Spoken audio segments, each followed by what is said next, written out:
ಕೆಲವೊಂದು ರಿಯಾಲಿಟಿ ಶೋಗಳು ಜನಕ್ಕೆ ತುಂಬಾ ಹತ್ತಿರ ಆಗತ್ತೆ.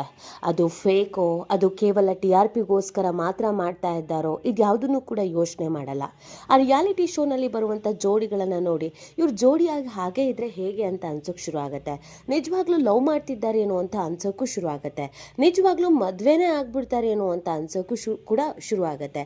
ಅದೇ ರೀತಿಯಾಗಿ ಭರ್ಜರಿ ಬ್ಯಾಚುಲರ್ಸ್ ಅನ್ನುವಂಥ ಒಂದು ರಿಯಾಲಿಟಿ ಶೋ ಸಿಕ್ಕಾಪಟ್ಟೆ ಸೂಪರ್ ಡೂಪರ್ ಆಗಿ ಹಿಟ್ ಆಯಿತು. ಕೆಲವು ತಿಂಗಳುಗಳ ಕಾಲ ಪ್ರಸಾರವಾದಂಥ ಈ ಒಂದು ಕಾರ್ಯಕ್ರಮದಲ್ಲಿ ಹಲವು ಜೋಡಿಗಳು ಮಿಂಚಿದ್ವು. ಹಾಗೇನೆ ಯಾರು ವಿನ್ನರ್ ಆಗ್ತಾರೆ ಅನ್ನೋದ್ರ ಬಗ್ಗೆ ಕೂಡ ಪೈಪೋಟಿ ಇತ್ತು. ತುಂಬ ನ್ಯಾಚುರಲ್ ಆಗಿ ರೊಮ್ಯಾನ್ಸ್ ಮಾಡ್ತಾ ಇದ್ದ, ಲವ್ ಮಾಡ್ತಾ ಇದ್ದ ಅಮೃತ ಮತ್ತು ಸುನಿಲ್ ಇವರೇ ವಿನ್ ಆಗಬೇಕು ಅನ್ನೋದು ಅವರ ಅಭಿಮಾನಿಗಳ ಆಸೆ ಕೂಡ ಆಗಿತ್ತು. ಸೊ ಫೈನಲಿ ಅವರಿಬ್ರು ಭರ್ಜರಿ ಬ್ಯಾಚುಲರ್ಸ್ ಟೈಟಲ್ನ ತಮ್ಮದಾಗಿಸ್ಕೊಂಡ್ರು. ಇಬ್ರೂ ವಿನ್ನೂ ಆದರು. ಸೊ ಇದಾದ್ಮೇಲೆ ಇವರಿಬ್ರು ಖಂಡಿತ ಮದುವೆ ಆಗ್ತಾರೆ ಅಂತ ಅನೇಕರು ಭಾವಿಸಿದ್ರು. ಯಾಕಂದರೆ ಅವರಿಬ್ರು ಹೋದಲ್ಲಿ ಬಂದಲ್ಲಿ ಒಟ್ಟಿಗೆ ಕೈ ಹಿಡಿದು ಓಡಾಡ್ತಾ ಇದ್ರು. ಒಂದಷ್ಟು ಫೋಟೋಸ್ಗಳು ಅವರು ಒಟ್ಟಿಗೆ ಇರುವಂಥ ಅವರ ಕೆಮಿಸ್ಟ್ರಿ ಚೆನ್ನಾಗಿರುವಂಥ ಫೋಟೋಸ್ಗಳು, ವಿಡಿಯೋಸ್ಗಳು ವೈರಲ್ ಕೂಡ ಆಗಿತ್ತು. ಆದರೆ ಇದೀಗ ಶಾಕಿಂಗ್ ವಿಚಾರವೊಂದನ್ನು ಈ ಜೋಡಿ ಬಿಚ್ಚಿಟ್ಟಿದೆ. ಹಾಗಿದ್ರೆ ಅಷ್ಟಕ್ಕೂ ಆಗ್ತಾ ಇರೋದು ಏನು? ಭರ್ಜರಿ ಬ್ಯಾಚುಲರ್ಸ್ನ ಅಮೃತ ಮತ್ತು ಸುನಿಲ್ ರಿಯಲ್ ಲೈಫ್ನಲ್ಲೂ ಕೂಡ ಲವ್ ಮಾಡಿದ್ರ, ಮದುವೆ ಆಗ್ತಾ ಇದ್ದಾರಾ? ಇದೆಲ್ಲವನ್ನ ಈ ವಿಡಿಯೋದಲ್ಲಿ ಹೇಳ್ತಾ ಹೋಗ್ತೀವಿ. ಆದರೆ ಇಲ್ಲಿವರೆಗೂ ನಿಮ್ಮ ಮೆಗಾ ಸುದ್ದಿಯನ್ನು ಸಬ್ಸ್ಕ್ರೈಬ್ ಮಾಡಿಲ್ಲ ಅಂದರೆ ಈಗಲೇ ಸಬ್ಸ್ಕ್ರೈಬ್ ಮಾಡಿ. ಹೆಚ್ಚಿನ ಮಾಹಿತಿಗಾಗಿ ಬೆಲ್ ಐಕಾನ್ ಪ್ರೆಸ್ ಮಾಡೋದನ್ನು ಮರಿಬೇಡಿ. ಎಸ್, ಭರ್ಜರಿ ಬ್ಯಾಚುಲರ್ಸ್ ಅಂದ್ಕೊಂಡಿದ್ದಕ್ಕಿಂತ ಸೂಪರ್ ಡೂಪರ್ ಹಿಟ್ ಆಯಿತು. ಈವನ್ ಆ ಒಂದು ಚಾನಲ್ನವರೇ ಭರ್ಜರಿ ಬ್ಯಾಚುಲರ್ಸ್ ಇಷ್ಟು ಮಟ್ಟಿಗೆ ಹಿಟ್ ಆಗುತ್ತೆ ಅಂತ ಅಂದ್ಕೊಂಡಿರಲಿಲ್ಲ ಅನಿಸುತ್ತೆ. ಅಷ್ಟು ಮಟ್ಟಿಗೆ ಸಕ್ಸಸ್ಸನ್ನು ತಂದುಕೊಟ್ಟಿದ್ದಂತೂ ಸತ್ಯ. ಸೊ ಇದಾದ ಮೇಲೆ ಇಲ್ಲಿ ಅನೇಕ ಜೋಡಿಗಳು ಮೋಡಿ ಮಾಡಿದ್ವು. ಇನ್ನು ಈಗಾಗಲೇ ವಿನ್ನರ್ ಖುಷಿಯಲ್ಲಿದ್ದ ಸುನಿಲ್ ಹಾಗೂ ಅಮೃತ ಜೋಡಿ ಸಾಕಷ್ಟು ವಿಚಾರಗಳನ್ನು ಹೇಳ್ಕೊಂಡಿದ್ರು. ನಮ್ಮಿಬ್ಬರ ಮಧ್ಯ ಎಲ್ಲಾನು ಕೂಡ ಟ್ರಾನ್ಸ್ಪರೆಂಟ್ ಆಗಿದೆ, ನಾವಿಬ್ರು ಒಬ್ರನ್ನೊಬ್ರು ಅರ್ಥ ಮಾಡ್ಕೊಂಡಿದ್ದೀವಿ ಅಂತ. ಕೆಲವೊಂದಷ್ಟು ಟಾಸ್ಕ್ ವಿನ್ ಆದಾಗ ಎಲ್ರಿಗೂ ಹಾಗೆ ಅನ್ನಿಸ್ತಾನೂ ಇತ್ತು. ಸೊ ಭರ್ಜರಿ ಬ್ಯಾಚುಲರ್ಸ್ ಮುಗಿತಾ ಇದ್ದ ಹಾಗೇನೆ ನಿಮ್ಮಿಬ್ಬರ ಮದುವೆ ಯಾವಾಗ ಅಂತ ಕೇಳೋದಕ್ಕೆ ಅಭಿಮಾನಿಗಳು ಶುರು ಮಾಡಿಕೊಂಡ್ರು. ಇದೀಗ ಅಮೃತ ಮತ್ತು ಸುನಿಲ್ ಇಬ್ರು ಮಾತನಾಡಿದ್ದಾರೆ. ನಾವಿಬ್ರು ಪರಸ್ಪರ ಒಪ್ಪಂದದ ಮೇರೆಗೆ ಬ್ರೇಕಪ್ ಆದ್ವಿ. ನನ್ನಷ್ಟಕ್ಕೆ ನಾನೇ ಬ್ಯುಸಿ ಆದೆ. ಬ್ರೇಕಪ್ ಅಂದ್ಕೊಂಡಲೇ ಡಿಪ್ರೆಷನ್ಗೆ ಹೋಗೋದು, ಅಳುತ್ತಾ ಕೂರೋದು ಅಲ್ಲ.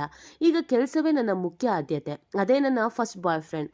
ಮದುವೆಯಾಗಿ ಜಗಳ ಮಾಡಿಕೊಂಡು ಎಲ್ಲೆಲ್ಲೋ ಓಡ್ ಹೋಗುವ ಬದಲು ಮ್ಯೂಚುವಲ್ ಆಗಿ ದೂರ ಆಗಿದ್ದೇವೆ ಅಂತ ಹೇಳ್ಕೊಂಡಿದ್ದಾರೆ.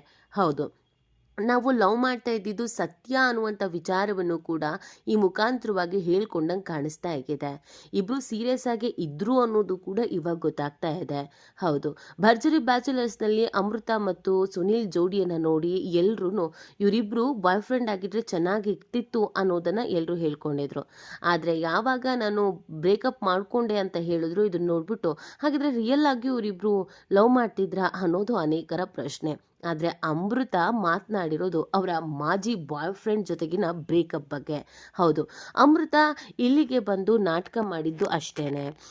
ಭರ್ಜರಿ ಬ್ಯಾಚುಲರ್ಸು ಹಿಟ್ಟಾಗಬೇಕು ಅಥವಾ ಅದರಲ್ಲಿ ಅವರು ವಿನ್ ಆಗಬೇಕು ಅಂತಂದರೆ ಸುನಿಲ್ ಜೊತೆಗೆ ಆತ್ಮೀಯವಾಗಿರಬೇಕಿತ್ತು, ಸುನಿಲ್ ಜೊತೆಗೆ ಕ್ಲೋಸ್ ಆಗಿರಬೇಕಿತ್ತು, ಸುನಿಲ್ನ ಲವ್ ಮಾಡ್ತಿದ್ದೀನಿ ಅಂತ ಜನರಿಗೆ ಅನಿಸ್ಬೇಕಿತ್ತು, ಇವರಿಬ್ಬರು ಜೋಡಿ ತುಂಬಾ ನ್ಯಾಚುರಲ್ ಆಗಿದೆ ಅಂತ ಅನ್ನಿಸ್ಬೇಕಾಗಿತ್ತು. ಆ ಕಾರಣಕ್ಕಾಗಿ ಅಮೃತ ಮತ್ತು ಸುನಿಲ್ ಇಬ್ರು ಡ್ರಾಮಾ ಮಾಡಿದ್ರು. ಆದರೆ ಕೊನೆಯದಾಗಿ ಇವರು ನೋಡಿ ಎಲ್ರೂ ಇವ್ರು ಖಂಡಿತವಾಗಿಯೂ ಮದುವೆ ಆಗ್ತಾರೆ ಅಂತಾನೆ ಎಲ್ಲರೂ ಭಾವಿಸಿದ್ರು. ಆದರೆ ಅದೆಲ್ಲವೂ ಕೂಡ ಟಿ ಆರ್ ಪಿಗೋಸ್ಕರ. ಚಾನಲ್ನವರು ಹೇಳ್ತಾರೆ, ನೀವೆಷ್ಟು ನಾಟಕ ಮಾಡ್ತೀರಾ, ಎಷ್ಟು ಕ್ಲೋಸ್ ಆಗಿರ್ತೀರಾ, ಎಷ್ಟು ನ್ಯಾಚುರಲ್ ಆಗಿ ಅನಿಸ್ತೀರಾ, ಅಂದರೆ ನಿಮ್ಮ ಜೋಡಿ ಜನರಿಗೆ ರೀಚ್ ಆಗುತ್ತೆ, ಓಟ್ ಬರುತ್ತೆ, ವಿನ್ ಆಗ್ತೀರಾ ಅನ್ನೋದನ್ನು. ಸೊ ಆ ಕಾರಣಕ್ಕಾಗಿ ಈಗ ಒಂದು ರಿಯಾಲಿಟಿ ಶೋಗೆ ಬಂದ ಮೇಲೆ ಸೋಲು ಅಥವಾ ಗೆಲುವು ಎರಡೇ ಇರತ್ತೆ. ಅಲ್ಲಿ ಅವ್ರು ಏನು ಹೇಳ್ತಾರೆ, ಸ್ಕ್ರಿಪ್ಟಲ್ಲಿ ಏನು ಬರ್ಕೊಡ್ತಾರೆ ಅದನ್ನು ಮಾಡಲೇಬೇಕಾಗತ್ತೆ. ಅಮೃತ ಮತ್ತು ಸುನಿಲ್ ಮಾಡಿದ್ದು ಕೂಡ ಅದೇ. ಸೊ ಈಗ ಅಮೃತ ಸತ್ಯ ಹೇಳ್ತಾ ಇರೋದು, ನನಗೊಬ್ಬ ಬಾಯ್ ಫ್ರೆಂಡ್ ಇದ್ದ. ಹೌದು, ರಿಯಾಲಿಟಿ ಶೋಗೆ ಬರೋದಕ್ಕಿಂತ ಮುಂಚಿತವಾಗಿ ಅಮೃತ ಯಾವುದೋ ಒಬ್ಬ ಹುಡುಗನನ್ನು ಮನಸಾರೆ ಪ್ರೀತಿಸಿದ್ರಂತೆ, ತುಂಬಾ ಇಷ್ಟನೂ ಪಟ್ಟಿದ್ರಂತೆ. ಮದುವೆ ಆದರೆ ಅವನ್ನೇ ಮದುವೆ ಆಗೋದು ಅಂತ ಕೂಡ ಭಾವಿಸಿದ್ರಂತೆ. ಎಲ್ಲವೂ ಸರಿ ಇದ್ದಾಗಲೇ ಅದ್ಯಾಕೋ ಗೊತ್ತಿಲ್ಲ ಮಿಸ್ಅಂಡರ್ಸ್ಟ್ಯಾಂಡಿಂಗ್ಸ್ಗಳು ಜಾಸ್ತಿ ಆಗಿದೆ. ಸೊ ಅದಾದ ಮೇಲೆ ಬ್ರೇಕಪ್ ಆಯ್ತಂತೆ. ಹುಡುಗ ಮತ್ತು ಹುಡುಗಿ, ಅಮೃತ ಮತ್ತು ಅಮೃತರ ಬಾಯ್ ಫ್ರೆಂಡ್ ಇಬ್ಬರು ಒಟ್ಟಿಗೆ ಕೂತು ಇದ್ಯಾಕೋ ವರ್ಕೌಟ್ ಆಗಲ್ಲ ಈ ರಿಲೇಷನ್ಶಿಪ್, ನನಗೂ ನಿನಗೂ ಆಗಿ ಬರ್ತಾ ಇಲ್ಲ, ಹೀಗೆ ಮುಂದುವರ್ಕೊಂಡು ಹೋದರೆ ನಾಳೆ ನಮಗೆ ತುಂಬಾ ಸಮಸ್ಯೆ ಆಗುತ್ತೆ. ಸೊ ಈಗಲೇ ನಾವಿಬ್ಬರು ಬ್ರೇಕಪ್ ಮಾಡ್ಕೊಳ್ಳೋಣ ಅಂತ ಹೇಳಿದ್ರಂತೆ. ಸೊ ಅದಕ್ಕೆ ಅವರಿಬ್ರು ಒಟ್ಟಿಗೆ ಕೂತ್ಕೊಂಡು ಬ್ರೇಕಪ್ ಮಾಡ್ಕೊಂಡ್ರಂತೆ. ಸೊ ಬ್ರೇಕಪ್ ಅಂತಂದರೆ ನಾವೆಲ್ಲ ಸಿನಿಮಾ ನೋಡಿ ಅಥವಾ ಅಕ್ಕಪಕ್ಕದಲ್ಲಿರೋರೆಲ್ಲ ನೋಡಿ ಅಂದ್ಕೊಳ್ತೀವಿ ಡಿಪ್ರೆಷನಿಗೆ ಹೋಗ್ತಾರೆ, ಬೇಜಾರು ಮಾಡ್ಕೊಳ್ತಾರೆ, ಅಳ್ತಾರೆ, ಇನ್ನೂ ಕೆಲವರು ಜೀವನೇ ಕಳ್ಕೊಳ್ಳೋ ಹಂತಕ್ಕೆ ಹೋಗ್ತಾರೆ. ಬಟ್ ಅಮೃತ ಮತ್ತು ಅಮೃತ ಬಾಯ್ ಫ್ರೆಂಡ್ ವಿಚಾರದಲ್ಲಿ ಅದೆಲ್ಲ ಆಗಿಲ್ವಂತೆ.